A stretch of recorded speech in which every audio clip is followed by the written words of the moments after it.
Sot kam kënaqësinë shumë të madhe që kam në studio Ledi Agon, një ndër zërat më aktiv të komunitetit shqiptar. President shoqatash, një njeri që i ka dhënë zë shqiptarëve, që kanë lënë gjurmë në promovimin e kulturës, përfaqësimit dhe bashkëpunimit shqiptar në Kanada. Është kënaqësi e veçantë për mua, duke ditur se sa fort punon, ke punuar, i angazhuar për shqiptarët, për komunitetin këtu, dhe sa fort i do shqiptarët nga të gjitha trevat e Shqipërisë. Ka bërë përshtypje që në momentet para që të kam njohur, ke një bon sens dhe një sens drejtësie shumë zhvilluar.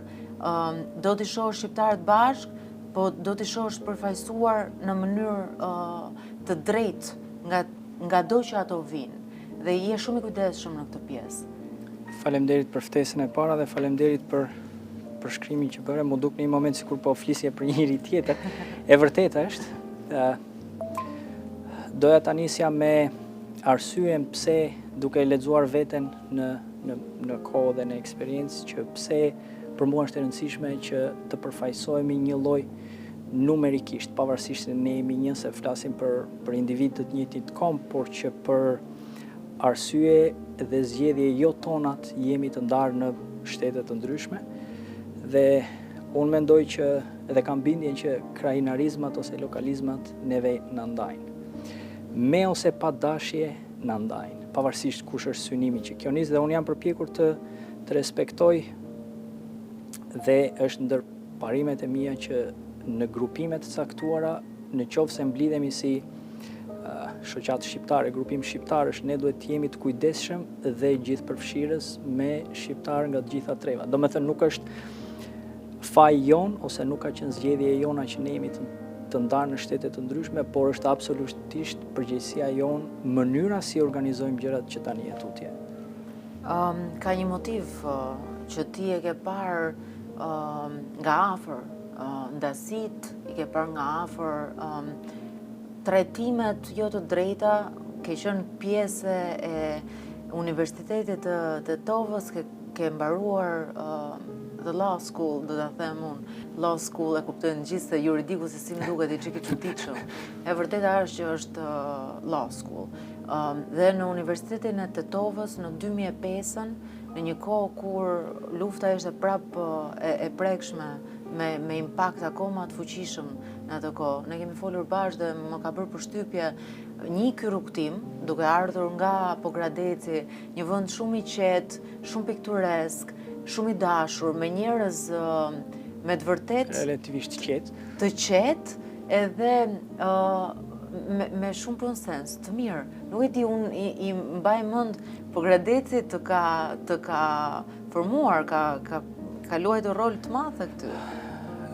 Ka luajtur patjetër, dhe nuk di të them në qoftë se roli më i madh ka qenë gjatë viteve që unë kam jetuar aty, derisa kam mbaruar gjimnazin, apo ka luajtur rol më të madh nga momenti që unë s'kam qenë më aty për të jetuar. Domethënë nuk di ta ndaj këtë pjesë, absolutisht, po është vendlindja, dhe për secilin nga ne janë 2-3 karakteristika që secili nga ne mund t'i përshkruaj pse qyteti i vet është ndryshe nga të tjerë dhe ku janë avantazhet.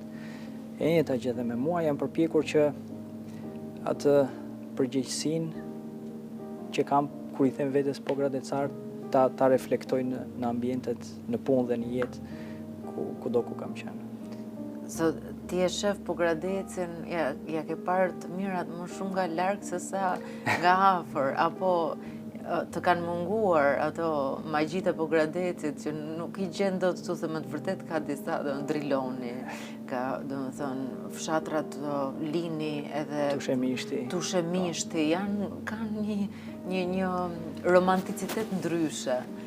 Shiko, Mendi, e di çfarë ndodh për mua të paktën, edhe kam përshtypjen që është e përgjithshme, është natyra njerëzore. Kur je aty çdo ditë, njerëzit vinin dhe imagjino rrugët si kanë qenë shumë vite para. Do me thënë, të vije nga Tirana në Pogradeci ishte një farë sfide deri diku, se zgjaste 3-4 orë rruga, rrugët nuk kanë qenë kaq të mira, e kështu mirë po për ne ishte deri diku e çuditshme, domethënë si vinë këta nga Tirana këtu vetëm për plazh, domethënë se ne aty e kishim dhe nuk e vlerësonim. Edhe e njëjta gjë ndodh deri në momentin që ti shkëputesh dhe e kupton se rutina jote e përditshme ka qenë në një qytet që ti gjatë verës po themi, në një moment të caktuar e vendosje se kur do shkoje në plazh, ditën që do shkoje ose ditën që s'do shkoje. Kurse tani e kërkojmë, mezi presim që të marrim pushime, të rakordojmë me punën, ta rakordojmë me familjen, me bashkëshorten, me shkollën e fëmijës e kështu me radhë, kurse e kemi pasur aty dhe nuk e kemi vlerësuar sa duhet. Kështu që malli të merr kur nuk e ke një njeri ose një vend, po themi.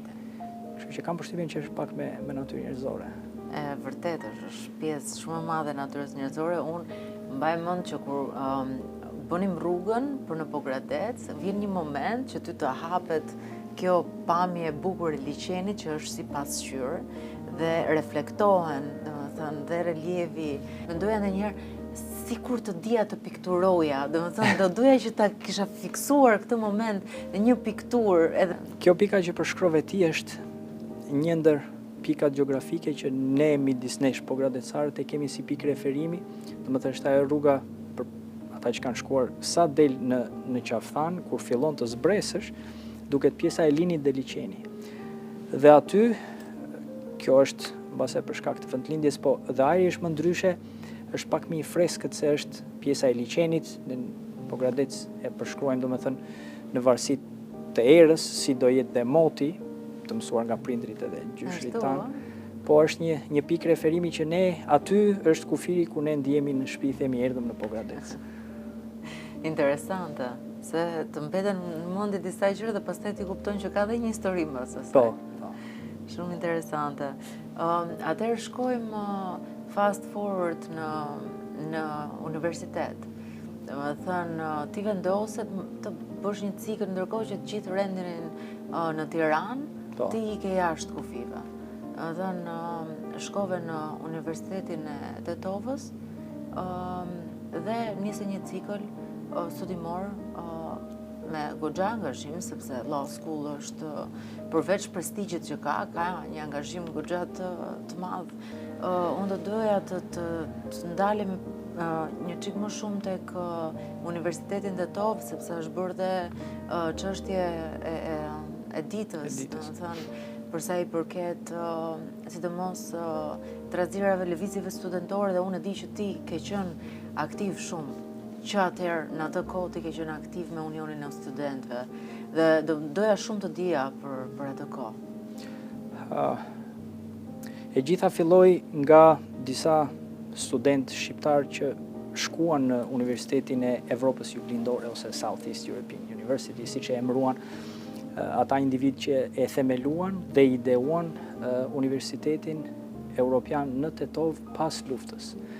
Domethënë, lufta e 2001-shit solli një reflektim nga ana e Bashkimit Evropian që ky vend është multietnik, ose themi pjesa më e madhe e individëve që jetojnë këtu janë me dy kombësi të ndryshme, maqedonasit edhe shqiptarët, në asnjë moment më pak të rëndësishëm se maqedonasit, pavarësisht se në shifra ne jemi më pak dhe për mua ato shifra nuk janë reale, domethënë po të themi që shumica janë Maqedonas, brezat e rinj të rriten dhe të zhvillohen pa urrejtje kundër njëri tjetrit dhe të edukohen në të njëjtin themi institucion arsimor që është gjetje shumë e mirë, po kjo ishte fatkeqësia, domethënë lufta ishte fatkeqësia pse unë mendua për këtë universitet, por pati dhe diçka pozitive se në trevat shqiptare ishte një institucion i dijes që solli për mua shumë benefite. Aty stafi është menaxhuar kryesisht nga të huajt dhe me kalimin e viteve u la në dorë dhe avash e morën mbi përgjegjësi shqiptarë dhe maqedonasit.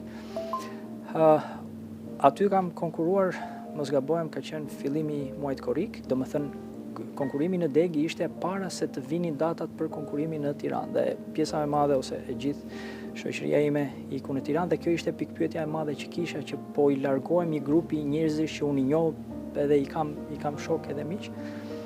Mirë, po nga ana tjetër nuk mendova dhe nuk e dija që për shumë arsye ose të themi tulla të formimit tim personal, profesional, të më këmbjes të themi të një ndjenje ndryshe të atë dashurisë kur jeton dhe ndan dhomën dhe pjatën me shqiptarë që kanë jetuar jashtë trevave. Kam përshtypjen që benefiti më i madh ishte që u njohta me njerëz që nuk i njihja aq mirë sa që duhen mbase duke qenë se flasim për bashkombas. Ka qenë benefit shumë i madh për mua, vazhdoj vlerësoj shumë Tetovën, kam shumë miq atje, edhe në Maqedoni, dhe në qytetet të tjera, dhe në Kosovë, absolutisht po.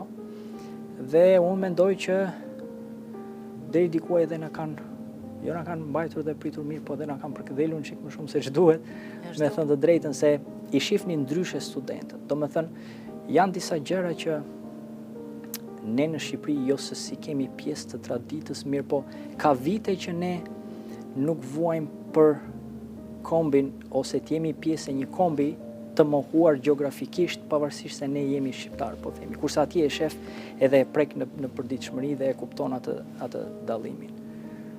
Më the diçka që më bëri përshtypje edhe nga mënyra se si domethënë përjetësimi yt, sepse kur flasim edhe e kemi për zemër diçka, e transmeton atë pasionin që ke. Edhe më vura re te ty që në një farë mënyrë ka qenë një moment reflektimi dhe diçka që të ka ndryshuar komplet qasjen ndaj minoriteteve shqiptare kudo që janë. Shumë e vërtet, jam domethënë me bindje e them sot që vendi ku unë zgjodha të edukohem, të paktën arsimi i lartë ka ndikuar me patjetër në mënyrën se si unë jam përpjekur të organizoj jetën time personale ose të paktën edhe aktivizimin komunitar, por është diçka që vjen natyrshëm, kam përshtypjen. Nuk mundet të fajsojmë, të themi, student Ledin në qoftë se do kishte studiuar të themi në Tiranë, se sa pak i njeh ose sa afër nuk është me shqiptarët që janë lindur dhe janë rritur jashtë trojeve shqiptare. Po kjo vjen dhe me një farë përgjegjësie. Duke njojtur mentalitetet e të dyja, ose të tre, ose të katër anëve të kufirit, ka dhe një farë përgjegjësie se duhet dhënë një njësi matëse, mendoj unë. Dhe kjo është përgjegjësie atyre individëve që marrin përsipër të jenë në drejtim ose në kryesi të shoqatave. Sepse roli i Ledit pa qenë pjesë e shoqatës nuk është se bën diferencë të madhe pavarësisht se është pozitiv ose negativ. Të themi, pa dashje. Mirë po në qoftë se ti merr përsipër të përfshihesh në një komunitet, veprimet e tua duhet të jenë të kushtëzuara si veprimet e një individi që ka marrë përsipër barën dhe titullin normalisht, po edhe përgjegjësinë dhe barën e prezantimit të shqiptarëve ose të kombit shqiptar edhe tek të huajt. Ne nuk e kemi luksin që kur ftojmë njerëz aktiv publik kanadez ta prezantojmë dhe t'i tregojmë kush është suksesi të gjithëve ne. Në qoftë se unë jam para tyre ose ti je para tyre, ata do e bazojnë dhe do e ndërtojnë në një farë mënyre opinionin për një kombësi të saktuar tek individi. Domethënë përgjegjësia e secilit prej nesh është e madhe dhe aftësia e një individi besoj do ishte në momentin kur di ta përcjell dhe ta gëlltit egon personale, kur vjen koha dhe momenti për të qenë dhe për të treguar vlera kombëtare dhe një konglomerat të themi ashtu siç jemi ne me ato vlera që vim tek ata individ që kemi përballë. Qofshin ata shqiptar ose tuaj, po kryesisht e kam për kombësitë e tjera. Në 2014 ka ardhur në Kanada dhe ka ardhur në një vend si Saskatchewan, ku numri i shqiptarëve nuk e di nëse nuk kam dhëna sakta, po është goxha më i vogël në krahasim me ato që janë në Toronto apo në Kitchener apo rrethinat e tjera. Po ti që atëherë nise të angazhohesh me shqiptarët? Pse? Para se të shkoja në Saskatchewan, kam jetuar rreth 8 muaj, 9 muaj në Edmonton, Alberta. Aty për shkak të familjarëve tanë, unë dhe bashkëshortja erdhëm si vizitor dhe më pas për shkak të thjeshtësisë në mënyrën e të pajisurit të çifteve të reja me dokumenta zgjodhëm se Saskatchewan. Numri i shqiptarëve ishte relativisht i lartë për të konsideruar një vend larg Torontos sa që ishte Saskatchewan ose Regina, që ishte kryeqyteti i provincës, mos gabohesh edhe 3000 kilometra që këtu në rrugë toksore. Dhe karakteristika që i dallon për mua shqiptarët që jetonin atëherë, përfshi dhe mua, atëherë në Regina dhe në Toronto ose pjesët e Ontarios ishte se aty shkonin për të pasur lehtësi që të pajisen me dokumenta dhe pjesa më e madhe zhvendoseshin. Domethënë nga ata individ që unë arrita të takoj ose të bashkëpunoj, shumica prej tyre jetojnë rreth GTA-t sot për sot. Dhe ishte si oazë për të marrë dokumentat dhe për të shkëputur, sepse të gjithë kishin të paktën miq, familjar që jetojnë afër, domethënë rrethinat e Torontos. Aktivizimi me shoqatat ose me grupimet shqiptare vjen natyrshëm, kam përshtypjen të mungon një pjesë nga vendi jote dhe përpiqesh të gjesh mënyra ose ta rrethosh veten me ata njerëz që mendojnë një lloj si ty për ta mbajtur në një farë mënyrë gjallë. Kemi pasur shumë sukses duke marrë parasysh numerikisht sa ishim, eksperiencën që gjithë secili kishte dhe mundësitë që kishim, se aty diskutoheshe një punë bazike, sepse ishte akoma fillimi, nëse arrije të bëje dokumentat, ishe një ndër emrat që lakoheshin tek shqiptarët, që shpëtovi filani për shembull.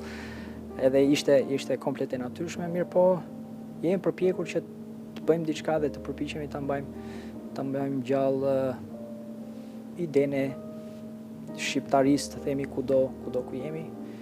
Doja të veçoj një arritje që në vitin 2019 me propozim të Ministrit të Kulturës është shpallur muaj shqiptarëve, muaj nëntor, muaj i trashëgimisë kulturore shqiptare në Parlamentin e Saskatchewan. Kemi pasur një bashkëpunim goxha të frytshëm me ish kryetarin e bashkisë, pasi nuk është më aty në atë pozicion, dhe kemi futur një propozim që një rrugë në Regina t'i vendoset emri, mbi emri në fakt i një familje që ka humbur jetën, një familje nga Kosova që ka humbur jetën në Regina. Nuk e di se deri ku ka shkuar ai proces, sepse bashkia listonte dhe të themi kualifikonte si të ligjshëm njësër emrash dhe propozime që shkoni, dhe më pas shkoni tek ndërtuesit e shtëpiave ose lagjeve dhe ata zgjidhnin cili do jetë emri që do i vëmë rrugëve në atë lagjen ku po ndërtohet. Kemi pasur marrëdhënie goxha të mira me përfaqësues të provincës, deputet provincës. Kryetari i parlamentit ka qenë një individ që nuk ka munguar në asnjë nga eventet tona, mirë po ishte akoma fillimi i një shoqate dhe ne u përpoqëm ta shfrytëzojmë momentin për ta futur emrin e Kombësisë Shqiptare të paktën në diskutimet e njerëzve që na rrethonin. Kemi bërë goxha aktivitete që për kohën ishin goxha arritje madhe, kemi arritur të marrim përsipër skenën e multikulturës në evenimentin më të madh outdoors, domethënë jashtë në ambient hapur në Regina, ku të numëruar e kam vizituar, të numëruar them pasi kishim një kusht nga forca zjarfikse që ambienti duhet rrethuar, dhe në 3 dyert hyrjet kryesore vullnetarët tanë duhet të numëronin sa individi janë brenda, që në rast të zjarrit ata duhet të kishin një numër të saktë, dhe kemi pasur 11.000 vizitor brenda një dite. Dhe komuniteti shqiptar ka drejtuar skenën e multikulturës, ku kanë marrë pjesë me sa mbaj mend 12 grupe valltarësh me kombësi të ndryshme, duke reklamuar veshje, traditat, kulturën. Patëm privilegjin që skena ose ai këndi jon të ishte i observuar nga televizionet vendase dhe nga një radio vendase, dhe realisht bëri shumë bujë. Domethënë ndonjëherë është diçka e vogël që bën diferencë shumë të madhe, dhe lë mbresa tek vendasit mbase më shumë se tek ne, se realisht me bindje them që ne sjellim vlera në këtë komunitet. Shqiptarët janë vlera, pavarësisht se ndonjëherë kemi ato dyzimet tona, po ne për këtë shoqëri unë mendoj absolutisht jemi vlerështuar. Vlerështuar. Të zotët, të zgjuar, punëtor, domethënë nga edhe është një shtresë elit këtu në Kanada. Unë ta themi, domethënë pjesa dërmuese është elitare, domethënë në Kanada. e shqiptarëve dhe do e kanë gjithë potencialin për që më të mirët. Besoj, po të punoni më shumë bashkë edhe iniciativave që merrni ju janë për të vlerësuar se harrojmë ndonjëherë që na duhet si shablon ajo shpreha bashkimi bën fuqinë, po e vërteta është që vetëm bashkimi bën fuqinë.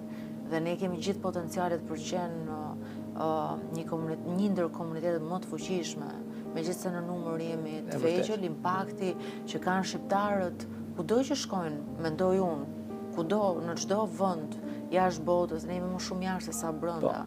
Kanë një impakt të fuqishëm sepse janë të suksesshëm. Pjesa më e madhe ndoshta prej vështirësive që na është dashur domethënë të kalojmë pjesë më të madhe, ajo të kalit domethënë në një farë mënyrë ndryshe dhe të zhvillon ndryshe absolutisht edhe mendësisë edhe të bën më të fortë. Të bën çfarë nuk të vretën këto të bën më të fortë. Shqiptarët janë shumë të fortë, sidomos në përballjen e vështirësive, se tek e fundit ajo është një lloj aftësie që nuk e kanë dot gjithë, se kur nuk je përballur me vështirësi, nuk di si të përgjigjesh. Si të reagosh. Nuk je ndërtuar në mënyrë të tillë për të përgjigjur vështirësive.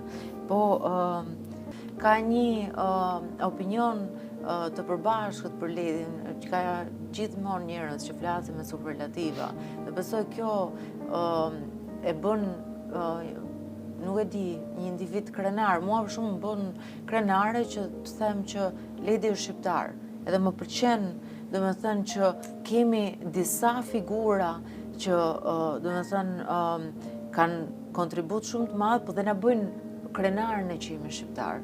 Jo, e qartë, kemi goxha dhe është fat të kemi shumë sa të mos kesh kohë ti përmendesh gjithë. Ti je një financial advisor shumë i suksesshëm. Përpos gjithë gjërave të tjera që ti bën për komunitetin, i angazhuar absolutisht pas një lloj interesi, përkundrazi për të dhënë edhe pa interesin për të marrë mbrapsht, po për të marrë atë kënaqësinë për të parë shqiptarët të fuqizuar në tavolinën e vendimarrjes dhe të përbashkët. Dhe përpara se të shkojmë te një temë që unë do doja që ta dëgjoja të elaboruar domethënë në detaje nga ty, siç është Esi Paku, sepse është një iniciativë e madhe, e re, por me një impakt shumë fuqishëm. Dhe është folur shumë pak, ju keni bërë shumë, më shumë me dyert të mbyllura se sa të hapur, dhe unë do doja që të më fusësh pak të ato, domethënë mbledhjet me dyert të mbyllura, të tregojmë pak për sa i përket kësaj iniciative, kësaj Esi Pak, çfarë është në të vërtetë? Faleminderit për pyetjen njerëz. Për momentin është ajo baby që ne po përpiqemi të rrisim me virtytet dhe cilësitë më të mira të një produkti 100% shqiptar të diasporës. Esi Pak ose Albanian Canadian Political Action Committee lindi ka rreth një vit e pak, pothuajse 2 vjet, që lindi si nevojë e aktivizimit ose stadit tjetër ku mendojmë ne se gjenden shqiptarët. Domethënë, momentalisht, pas dyndjeve të mëdha numerike, të ardhur, domethënë të prurjeve të shqiptarëve në Kanada, integrimit plotësisht, integrimit në jetën e përditshme, gjuhësor, po dhe profesional, do të thoja, dhe integrimit në pikën që për muar suksesi më i madh i shqiptarëve, shkollimit brezit të ri. Domethënë duket sikur për shqiptarët nuk ka opsion të dytë. Fëmijët e tyre duhet të shkollohen dhe shkollohen me deg dhe në kolegje ose universitete shumë të mira. Ky është një sukses absolut pa marrë parasysh nga vim, domethënë kjo është pika për mua më e fortë edhe është sukses i madh, pavarësisht se kjo vjen me një përgjegjësi që të qenit shqiptar është përgjegjësi e prindit si do ta transmetojë te fëmia, dhe këta njerëz të suksesshëm, këta shqiptarë të suksesshëm që po arsimohen sot, a do reflektojnë dhe a do ta kenë dëshirën dhe barën për të shpenzuar pa kohë për të treguar se janë shqiptar ose jo. Dhe tjetra, domethënë pika që ne gjykuam që mungonte ishte aktivizimi ose thyerja e një tabuje ose një mentaliteti që ne e kemi mbase deri diku të ushqyer dhe nga jetesa, çështjet historike që kemi kaluar ose mënyra e të bërit politik në vendet tona. Realisht është mirë dhe keq të themi, sepse këtu vërtet e ke mundësinë që të shpenzosh kohë dhe t'i kërkosh llogari, jo për të kërkuar llogari në veprimet e një të zgjedhurit, por për të kërkuar llogari dhe për të kërkuar atë që ti si individ i kësaj shoqërie meriton. Pse mos kishim dhe ne të zgjedhurit tanë në nivelet ndryshme të politikës. Dhe ishte fat deri diku, ose mund ta quajmë u poqën disa kushte që u grumbulluan mbasi u diskutua disa herë disa individ që kishin të njëjtën ide dhe në gjykimin tim janë shumë serioz në atë që kanë marrë ose kemi marrë përsipër, absolutisht duke respektuar një parim dhe një detyrë që ne e kemi si ESIPAK, ne jemi shqiptarë të gjithë, por aty duhen respektuar numrat. Nuk mund të kemi në një organizim dhe të themi që ne jemi organizim kombëtar në qoftë se ato pjesë përbërëse të kombit ton nuk janë aty. Do me thënë ne kemi momentalisht 3 individ nga Shqipëria që janë në bordin themelues të ESIPAK-ut, janë 2 nga Kosova, 1 nga Republika e Maqedonisë së Veriut, për të qenë korrekt, politikisht dhe shumë shpejt mund të kemi dhe dike nga Malizi. Do me thënë nuk ka diskutim dhe nuk ka lokalizma në ESIPAK. Aktivitetet e deri tanishme tonat kanë qenë të vetë financuara. Do me thënë një individ që ka ndërmend të jap një kontribut logjistik, vullnetar, financiar për ESIPAK-un ose për atë lagjen e vet, për atë city councilor të vetin, nuk ka detyrime ndaj ESIPAK-ut. Por ne mendojmë që përfaqësimi është më i rëndësishëm dhe ka peshë shumë herë më të madhe nëse është gjithë përfshirës. Në gjykimin tim dhe me informacionin që kam unë, ESIPAK-u ka shtrirje më të madhe për momentin, nga Saskatchewan me vullnetar deri në Quebec. Normalisht, qendrat tona kryesore dhe degët janë aty ku ka numerikisht më tepër shqiptar, ku ka njerëz të gatshëm për të ndjekur dhe për të na u bashkuar dhe normalisht ku ka njerëz të gatshëm që mundet të formojnë deg për të qenë valid ose për të pasur forcë në zgjedhjen e individëve kanadez ose të huaj në postet kyçe ose postet drejtuese të politikës tonë dhe nuk mund ta them me garanci, por jemi duke punuar me 4 individ të ndryshëm, të cilët mundet zbresin në fushë dhe të garojnë për zgjedhjet për këshillat bashkiak në tetor të 2026-s. Me suportin absolut të ESIPAK-ut dhe nuk do të thotë që ne do kemi të gjithë numrat dhe individët që dalin për të garuar detyrimisht do fitojnë, duhet mësojmë me politiken, por eksperienca do t'rregojë që nuk do jetë më aq e vështirë për t'u menduar dhe për t'u bërë realitet që ne absolutisht e meritojmë nga të gjitha anët dhe faktorët që ndikojnë në politikë bërje që duhet kemi njerëzit tanë në të treja nivelet e qeverisjes.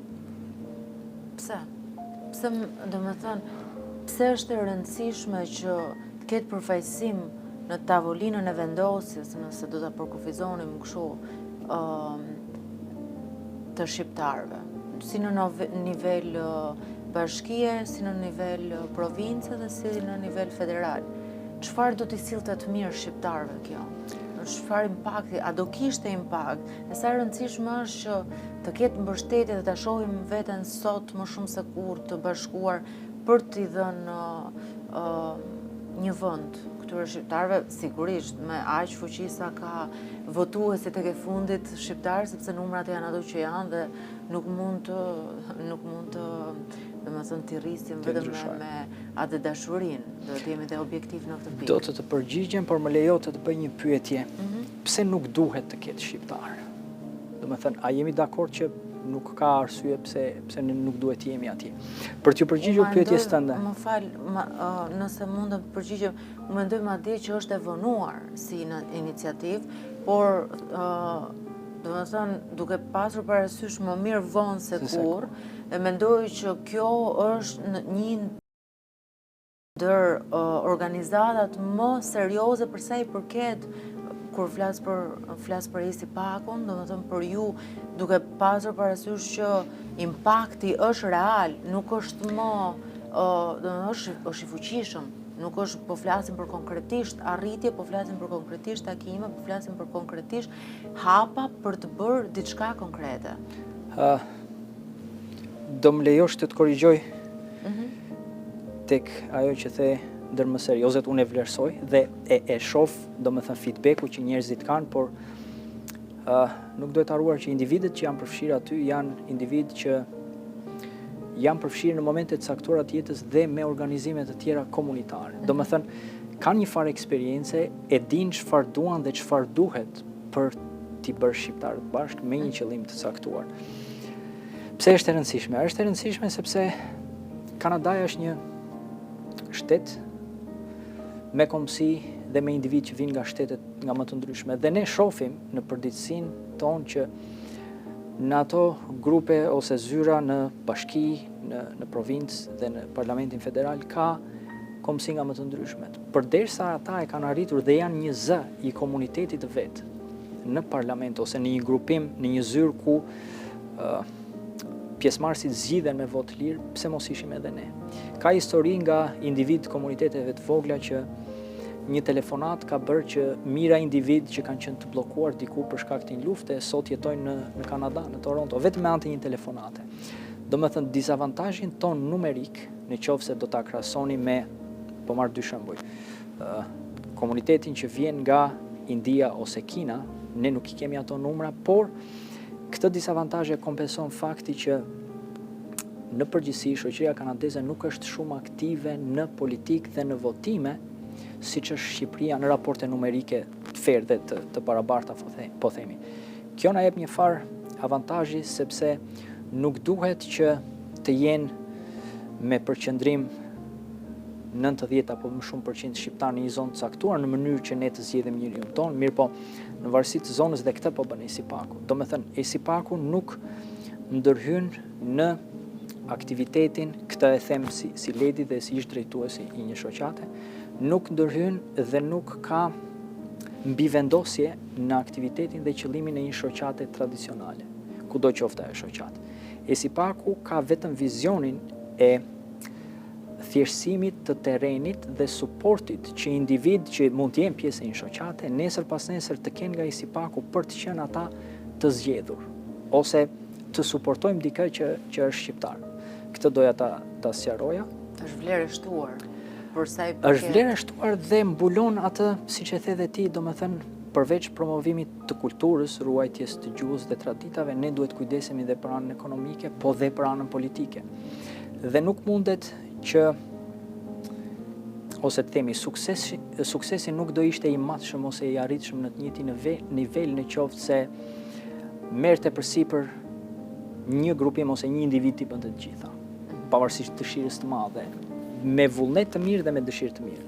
Është një thënie që thotë peshku nuk duhet gjykuar nga aftësia që ka për të hyrë në pemë, që është absolutisht e vërtet, mirë po do ishte dështim në qoftë se ne në këtë pyllin, po themi, të kafshëve këtu të zgjidhnin peshkun të ishte rojtari I pyllit. Nuk shkon. Duhet peshku aty ku e ka habitatin e vet të suksesit dhe Qukapiku, ta lëm Qukapiku të merret me pemët. Mendoj unë. Ti ke qenë, kur flet për shoqatat, thua sepse ke për zemër se ke qenë president si në shoqatës shqiptarëve si në Regina, po ke qenë president edhe në Kitchener për të bërë bashkë, për të promovuar vlerat, por mendoj në një farë mënyre është pjesa promovimit të vlerave, po mbetet të kjo pjesa emocionale dhe e qenurit bashkë, e të sjellurit shqiptarët bashkë, edhe na duket sikur kemi një pjesë të Shqipërisë, siç e theti më parë, këtu dhe na heq atë mallin, por hapat konkrete janë me organizata si ESIPAK-u në kuptimin e impaktit që do ketë nesër, dashtë, domethënë, në u bëfshin të gjitha rrethanat, në u kryofshin, e dashtë zoti, premisat janë. Që të bëhen, premisat janë kjo është diçka është shumë premtuese, sepse kalon nga të paktën nga mënyra si e shoh unë këtu ku jam ulur, është nga iniciativa dhe elementi emocional në hapa konkret për të ndryshuar gjëra, për të pas impakt në vendimarrje, që është gjë shumë e madhe, por edhe një farë eksperimenti në një farë mënyre, se nuk është bërë më përpara? E vërtet, eksperiment dhe përgjegjësi shumë e madhe, do thoja unë, se po themi në qoftë se planet tona hecin, dhe kur them planet, dua të sqaroj që ka një farë studimi, ose janë disa etapa, pse ne zgjedhim të kemi miq, po themi, të komunitetit shqiptar, një përfaqësues politik.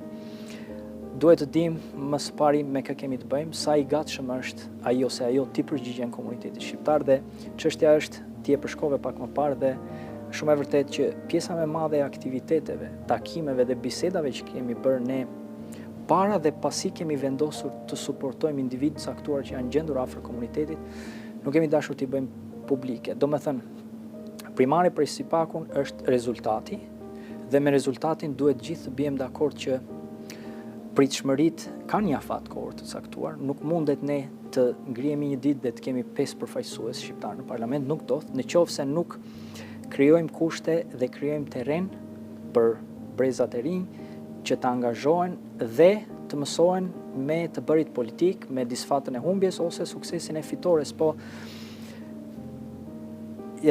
koha, afati kohor që duhet të presim për rezultate relativisht është i gjatë dhe normalisht nuk mundet që të dalim me të gjitha takimet që kemi bërë. Jo të gjitha kanë qenë suksesshme, mirë, po suksesi matet në ngushtimin e rrethit ose të numrit të individëve që ti mund të investosh ose të kesh besim.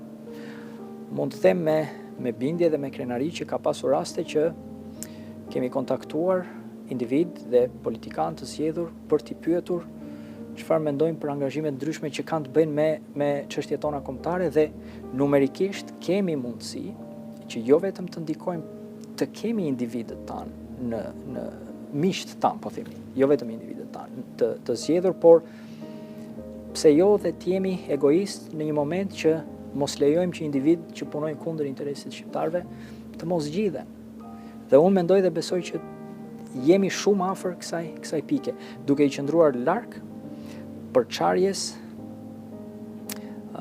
të paqëllimshme ose të pamenduar që sjell politik bërja në Maqedoninë, Kosovë ose në Shqipëri këtu tek ne, do me thënë pa dashur të ndajmë një komunitet mbi bindje politike matan oqeanit, por kemi zgjedhur që të bëjmë bisedë dhe të bëjmë debat, pse jo, për politikën në Kanada. Ne këtu duhet ta shohim, dhe është përgjegjësi e gjithë secilit prej nesh, duhet ta shohim angazhimin ton politik mbi baza kombëtare. Në qoftë se Ledi ka një mik të veti në politik dhe e ndihmon atë mikun e vet, është vetëm një individ. Por në qoftë se në sytë e këtij politikani ose këtij të zgjedhuri, ne shkojmë si komunitet dhe kemi studentët, kemi profesionistët, kemi shoqatat, do me thënë grupime që kanë gjetur gjuhën për të qenë bashkë, në sytë e këtij të zgjedhuri ose kësaj të zgjedhuri, ne do jemi shumë herë më të fortë, dhe avantazhi është që grupime të tilla këtu janë të ralla. Janë disa komunitete me baza etike të tjera që ne për fat mirë kemi lidhur kontakte dhe shkëmbejmë eksperjenca dhe suport në të njëjtën kohë, dhe me patjetër të përfshirë, edhe këtë duhet ta theksoj se është shumë e rëndësishme, me të treja partitë kryesore, të katërta më saktë, duke përfshirë dhe Green Party, do me thënë NDP, liberalët, konservatorët dhe Green Party, kemi kontakte dhe kemi suport. Fatmirësisht, legjislacioni kanadez e lejon regjistrimin e të qenit një grupim që individët e vet kërkon ti suportoj pa pasur një detyrim të ketë një zgjedhje politike të caktuar. Do me thënë, ne jemi një grupim multipartizan, deri diku të detyruar, por është fati jonë që nuk etiketohemi si suportues të një partie, se do ishte politikisht, do ishte vetvrasje, kështu që kemi mundësinë dhe kemi kontakte dhe fatmirësisht me individ nga të katërta partitë kryesore që janë në parlament të paktën sot. So është një frymë gjithë përfshirëse ku të mbash balancat sa e vështirë është? Të mbash balancat dhe të përshkruash përgjegjësinë, do thoja do ishte nga të dy anët, dhe tek shqiptarët, pasi në një farë mënyrë ne po kërkojmë një grupim dhe të gjithë bashkë të ecim përpara, dhe kjo ka përgjegjësi që tek mënyra se organizohen gjërat dhe deri tek individët që ne do zgjedhim për të vënë përpara zgjedhjes tek shqiptarët.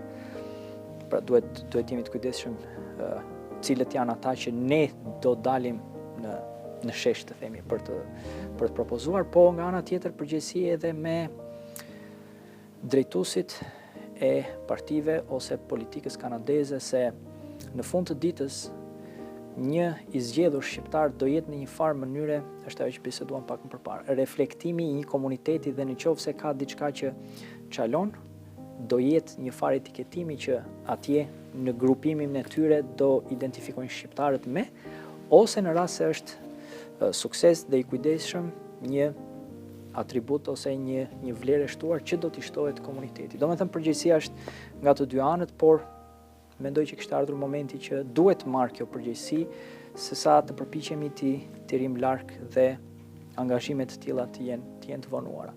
Ne jemi shumë të hapur, ESIPAK-u mbasi e keni parë shtohet çdo ditë më tepër.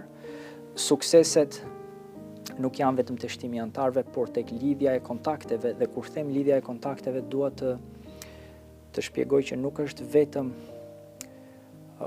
dua ta krahasoj personalisht aktivitetet që kemi bërë në Regjaina me këto që bën ESIPAK-u, se dhe atje t'jepte mundësi vendi të ftoje ministra, kryetarin e parlamentit të provincës, deputet, kryetar bashkie, mirë po mbeteshen në kuadrin e promovimit dhe ftesës për të treguar këtyre politikanëve sa të organizuar jemi, si jemi ne falenderues që ju po na i mundsoni të mësojmë gjuhën shqipe, kishim një klasë të gjuhës shqipe atje. Të festojmë me kostumet tona tradicionale, me këngët tona, kurse ESIPAK-u është diçka tjetër. ESIPAK-u është lidhje dhe raport direkt. E përkthyer në shqip, interes, i ndërsjellët, por që mundet dhe duhet shfrytzuar sa më tepër të kemi mundësi. Është e vështirë t'i bësh shqiptarët bashkë? Po, dëgjoj. Në qoftë se aktivitetet që ne ndërmarrim nuk do kishin vështirësinë, pas s'do kishin këtë bukurinë që kanë. Është e vështirë në një farë mënyre, sepse doja ta shpjegoja kështu. Në qoftë se do ishim të gjithë të bindur, do thotë që nuk do kishte mbase inovacion ose konkurrencë dhe përplasje idesh. Për të bërë bashkë ka vështirësi nga të gjitha llojet. Unë do t'i ndaja në 2 ose 3 kategori kur nuk mundet të arrijmë një rezultat të caktuar, ose kemi një synim dhe afati kohor i përmbushjes të një detyre, po themi nuk është ai i pritshmërive tona. Ne dhe unë do ta përfshija dhe veten, jemi në 3 kategori. Individ që shërbejnë komunitetit dhe përpiqen të jenë të kujdesshëm, individ që dashje pa dashje bëjnë një gabim, pa dashje bëjnë një gabim, dhe individ që ndonjëherë me dashje bëjnë një gabim, po është kompleks i bukur, do të thoja, dhe kërkon një farë angazhimi për të qenë dhe për të dhënë dhe për të marrë hera herës dhe për toleruar njëri tjetrin nëse do duam të jemi të suksesshëm. Pak tolerancë besoj që na duhet. Keni pas një iniciativë shumë të bukur me bluzat në Waterloo. Të më thuash pak për atë, sepse dhe ajo është e madhe, po mbi të gjitha shumë fisnike si iniciativë. Mesazhi, fushata e Waterloo Region ishte fushata e dytë që ne krijuam, e para ka qenë në Regjaina, dhe atje duke qenë se shqiptarët ishin në një stad tjetër, fushata quhej I'm Albanian, let's grow together, se ne ishim në ato fazat e para të integrimit, dhe atje pati sukses, kurse këtu në rajonin e Waterloos shqiptarët i gjeta më të integruar dhe më të hershëm në emigracion. Kështu që ideja ishte ndryshe, I'm Albanian and I feel home, edhe ne me të vërtetë e mendonim ashtu, sepse na janë krijuar kushtet në faza ndryshme historike, qoftë me shqiptarët e ardhur nga Shqipëria ose shqiptarët e ardhur me status refugjati nga Kosova gjatë luftës. patën një integrim dhe erdhi një moment që në një farë mënyrë duhet të thoshim faleminderit sepse realisht mendojmë se jemi në shtëpi dhe mendojmë që ishte një zgjidhje e mençur deri diku për të dhënë një mesazh pa qenë nevoja që të ndalojmë dhe t'ju shpjegojmë të gjithë njerëzve që ne kemi përballë, po mjafton të lexosh mesazhin në bluzë dhe jam i sigurt që kush e ka lexuar, emri Albania i ka mbetur në mendje. Edhe qëllimisht është zgjedhur, nuk thuhet I am from Albania, por I'm Albanian. Domethënë edhe emri në emri i fushatës ka një gjithëpërfshirje dhe një mesazh që të gjithë e gjejnë veten aty. Në kuadër të kësaj fushate kemi bërë disa vizita, do doja të përmend vizitën në Parlamentin e Ontarios, disa aktivitete me synim suportimin e shtresave në nevojë kanadeze, jo vetëm shqiptare. Do veçoja këtu një aktivitet ditor vullnetar në Waterloo Food Bank me bluzat e fushatës, një donacion i librave që flasin për traditën dhe besën shqiptare në librarinë publike në Kitchener dhe një donacion për spitalin e Kitchener. Do me thënë vërtet, kjo që ne themi me mesazh në bluzë është realisht që mendojmë dhe jemi përpjekur të gjendemi afër në bazë të mundësive tona, grupimeve ose individëve në nevojë që ne kemi menduar se kanë një farë hierarki ose prioriteti për të thënë faleminderit në një mënyrë simbolike. Unë të dëgjoj dhe mendoj për një takim që kisha para pak javësh me një individ që ishte i huaj nga italian, i lindur këtu, kanadez, që më thotë, mendi Shqipëria dhe shqiptarët, sidomos në 2-3 vjeçarën e fundit, janë bërë shumë të fuqishëm. Everybody talks about you.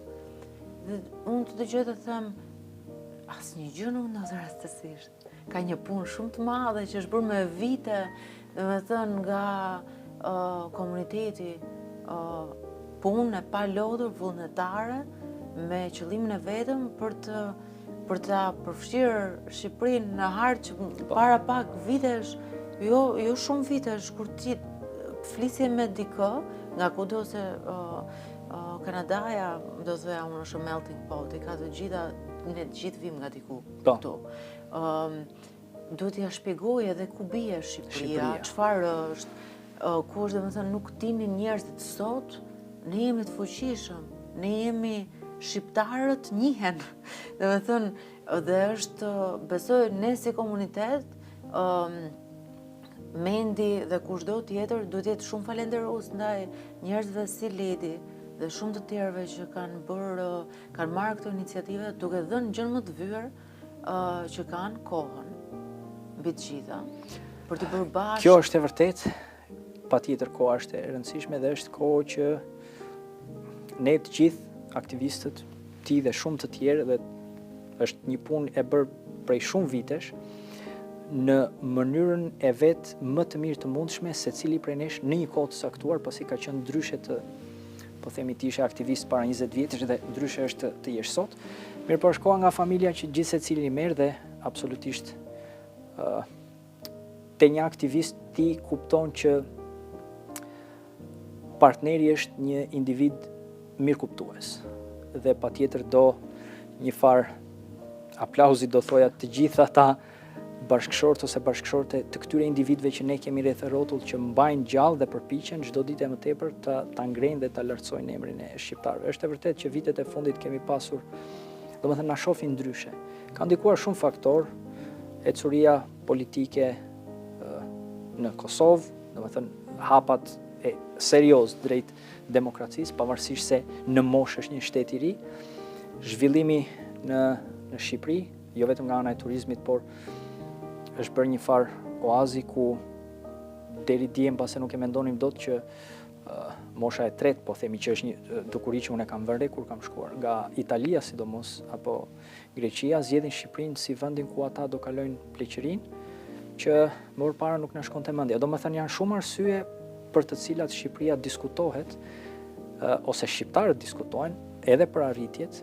Kemi individ që na prezantojnë shumë mirë jashtë dhe është në një farë mënyrë detyra jonë që t'ju themi edhe njerëzve këtu shikoni se kush jemi. Ne kemi pasur një poster kanë qenë rreth 22 figura, mos gaboj, shqiptarë ndër vite që kur vinin të ftuarit në për evenimentet tona i shikonin dhe njihnin fytyrat, por nuk e kishin idenë që këta ishin shqiptarë. Kjo është ajo detyra jonë që ne vërtet kemi njerëz suksesshëm, por duhet ti reklamojmë si të tillë. Duhet që njerëzit që na rrethojnë ta njohin që ka dhe shqiptarë shumë të suksesshëm dhe ne këtu sjellim benefite, edhe absolutisht po, sepse është vendi që ne zgjodhëm për të rritur fëmijët tanë. Domethënë neve, ashtu si dikush i lindur këtu, kemi përgjegjësi dhe i dim këtë përgjegjësi që është edhe mbi supet tona mënyra se si ne veprojmë, operojmë në punë apo do t'i rritim fëmijët, sepse nesër dhe pas nesër ata do jenë pjesë e kësaj shoqërie dhe nuk do donim kurse si që të ishin në të njëjtën situatë si ne, që të merrnin plaçkat po themi dhe të emigronin diku tjetër, sepse prindrit e tyre nuk kujdesën mjaftueshëm për këtë vend që ata e zgjodhën vetë të rrisnin familjen, kështu që është, mendoj, përgjegjësi e madhe. Ti ceke faktin që partnerët e individëve, e aktivistëve janë shumë mirëkuptues. Ke sakrifikuar shumë kohë nga koha e familjes, sigurisht. Mendon sigurisht për një kauzë shumë të madhe, që tek e fundit është për të shtruar rrugën brezit të ri, fëmijëve tanë. Në fund të ditës është rënjët nga ne vim edhe të qenurit krenar që ne jemi shqiptar, duke pas parasysh arritjet me të gjitha, sepse ato flasin. Domethënë është puna gjithmonë që flet për komunitetin, për individët, por edhe jemi gjithë bashkë në tërësi që ne krijojmë këtë fuqinë e madhe. E vërteta është që merret ndonjëherë si shablon, po nuk besoj që kanë komuniteti për shembull Qifut apo komunitetet tjera kinez, ukrainës, kanë një gjë që i ka bërë shumë të fuqishëm. Janë bashkë. Duhet bërë një çik më e fortë kjo thirrja për të qenë bashkë, ti harrojmë dasit, ti harrojmë bindjet politike që mund të jenë të ndryshme dhe fakti që esti pak është gjithëpërfshirëse dhe për sa i përket balancave me politikën. Përfaqësues të partive të ndryshme politike që në të natyrshmen e tyre nuk do zgjidhnin të uleshin bashkë me individ që i përkrasin krau tjetër politik, në festat tona janë ulur bashkë dhe jo të detyruar, po si shkak i një kulture politike që nuk është aq e egër sa e jona, dhe janë momente që të bëjnë të ndihesh krenar se në fundit tua edhe shqiptarët po luajnë një rol se i bashkuan këta individ partive të ndryshme. Te çështja e aktivizimit edhe vullnetarëve është një shkallë e madhe ose një kat nga njëri kat në katin tjetër që po ngjitemi dhe secili ka hedhur kontributin në ato shkallët e veta në mënyrat që gjithë secili ka pasur mundësi të operojë edhe të funksionojë. Patjetër që unë e shoh këtë pjesën e të mirë kuptuarit të partnerit ose të fëmijëve se është çdo sekonde e dedikuar je larg familjes. Por gjërat kanë ndryshuar dhe mendoj që është më e thjeshtë sot të bëjmë dhe të jemi bashkë. Nuk mund të jemi bashkë si hebrejt po themi ose kinezët, e para për shkak të numrave. E dyta për shkak të çështjeve historike ne jemi tashmë në disa shtete. Pavarësisht se jemi shqiptar, kjo luan rol në formimin se diskutohet për 10 vite.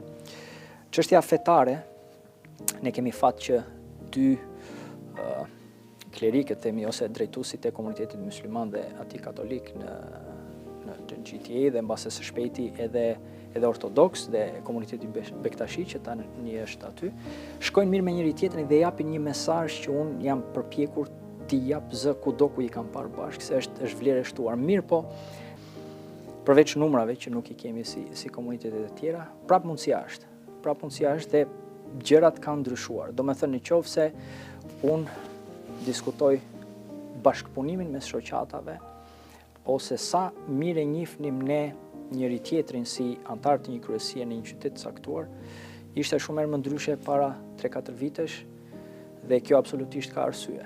Do me thënë, po piqen kushtet, themi, po krijohet akoma më shumë dhe akoma më tepër dhe gjithmonë më tepër një situatë akoma më e favorshme ku përgjegjësia rritet pasi suksesi do matet nga mënyra dhe se sa do e shfrytëzojmë ne këtë mundësi që po na jepet.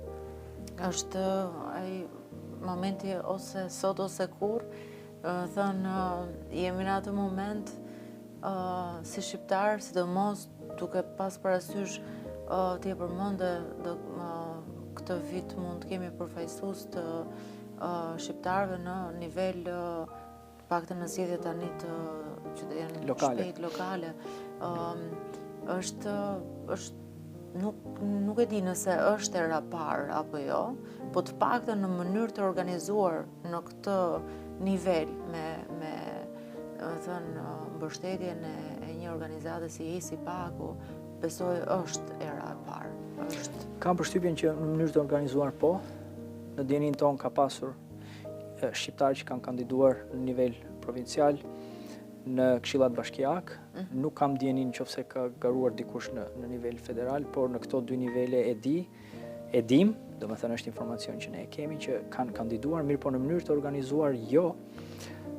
Dhe benefiti i kësaj mënyrës të organizuar në gjykimin tim është se ne bëjmë studime të mirëfillta mbi zonat saktuara ose wards, siç i quajnë në anglisht, ndarjet zonale ku një këshilltar bashkie është përgjegjës. Nga ana demografike e numrit individëve si kanë shkuar zgjedhjet e shkuara, kush janë figurat të njohura ose të panjohura të jetës aktive komunitare në zonë dhe për të bërë një farë aritmetike dhe strategjie për të pasur mundësinë të arrijmë rezultate sa më të mira me të njëjtin individ krahasuar në mundësitë që kemi në zona të ndryshme. Kam përshtypjen që kjo është hera e parë dhe uroj shumë që të kemi sukses, por edhe një herë me këtë çështje që ne kemi marrë përsipër të shtymë përpara komunitetin ose idenë të pasurit përfaqësues, nuk është gjithmonë që humbja është disfata që do na pengoj të mendojmë ndryshe, pasi humbja, dashje ose padashje, ashtu si dhe fitoria, ty të krijon disa kontakte me një grup të caktuar individësh që merren me menaxhimin e zgjedhjeve, janë të përfshirë në për qendrat zonale partijake, qofshin këto të nivelit provincial apo federal, me individ që bëjmë fushata, me llogaritar ose accountant ose lawyers edhe jurist që merren kryesisht me aktivist dhe me përfaqësues të zgjedhur politik, dhe këto kontakte nesër pas nesër do shërbejnë dhe do i shërbejnë gjithë komunitetit për ecurinë e kësaj nisme në të ardhmen.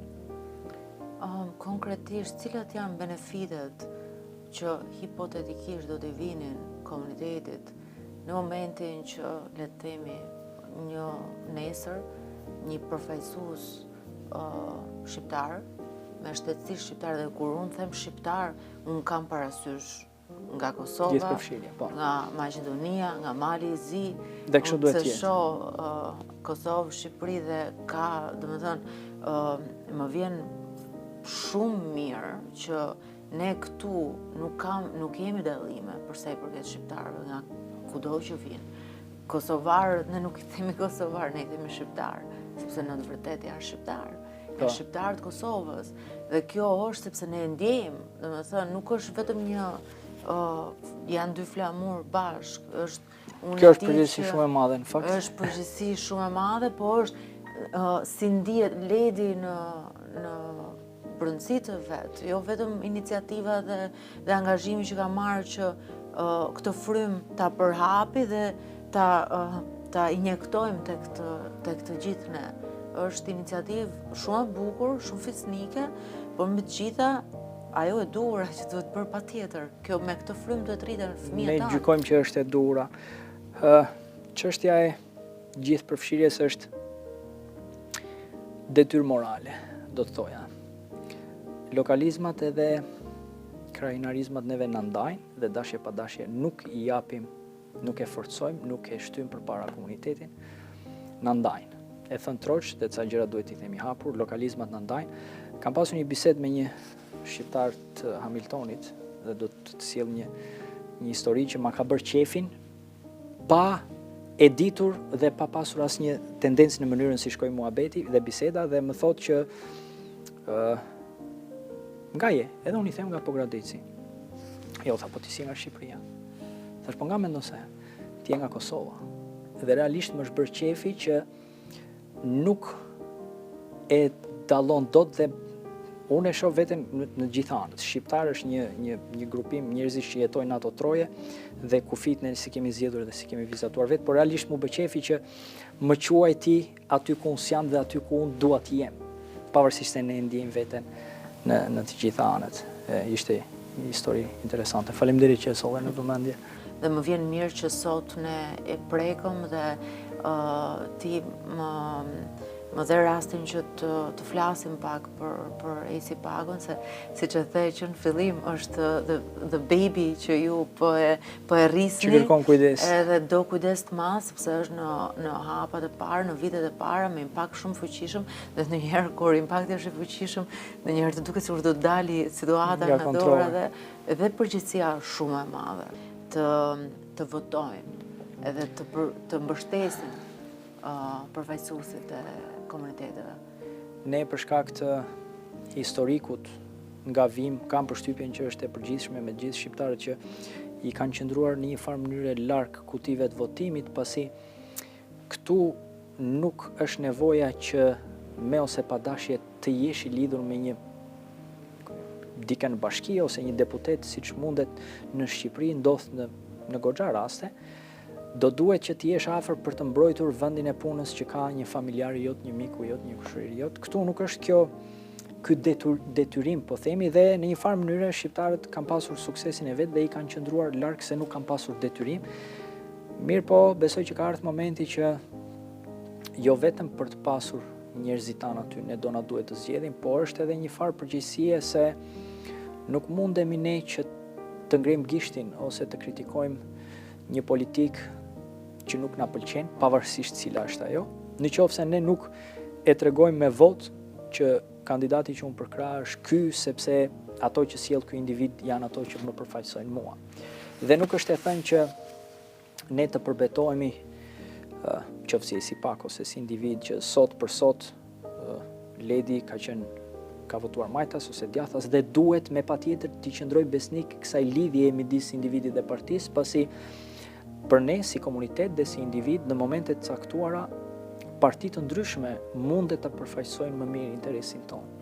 Ne kështu e shohim. Në vendet nga vim është pak më ndryshe në fakt, është një farë besnikërie dhe lidhje që ti krijon jo vetëm me partinë, por edhe me individët e përfshirë aty në parti dhe ndonjëherë është edhe kushtëzuar, por këtu e kemi luksin që të zgjedhim dhe vërtet të japim vlerë votës përballë individëve që kandidojnë, që ne nuk jemi besnik gjithmonë me një parti, vetëm prej partisë, por individi për ne bën diferencë dhe mundet të ketë, domethënë, komuniteti shqiptar në momente të caktuara të drejtohet nga parti të ndryshme. Do doja të sjell këtu shembullin e qeverisë ose partisë që ka qenë në qeveri kur ka ardhur një valë goxha e madhe e shqiptarëve nga Kosova. Në një farë mënyre ky është një nder moral që ne ju detyrohemi atyre. Duam apo s'duam ne. Dhe një pjesë e mirë e jona e reflekton këtë. Por jo të gjithë janë kështu. Ka individë të tjerë që shohin benefitet tek një parti e djathtë apo një parti e qendrës. Dhe Kanada realisht na jep këtë mundësi dhe këtë luks që të zgjedhim dhe mos lidhemi me partinë. Ledi, shumë faleminderit për kohën, për kontributin në emër të gjithë shqiptarëve dhe për frymën gjithë përfshirëse dhe të bashkimit që sjell. Ne përpiqemi të bëjmë një detyrë morale dhe përpiqemi që ta tregojmë rezultatin me punë. Ka ardhur momenti që nuk duhet shumë reklam apo fjali për të shoqëruar ose fjalë për të shoqëruar punën. Duam të lejmë rezultatet që të flasin dhe patjetër kritikat dhe benefitet ose feedbackun, po e them anglisht, që do japi gjithë secili që e ndjen veten të përfshirë në nismën tonë. Dhe gjithë janë të mirëseardhur. Shumë faleminderit. Faleminderit dhe juve.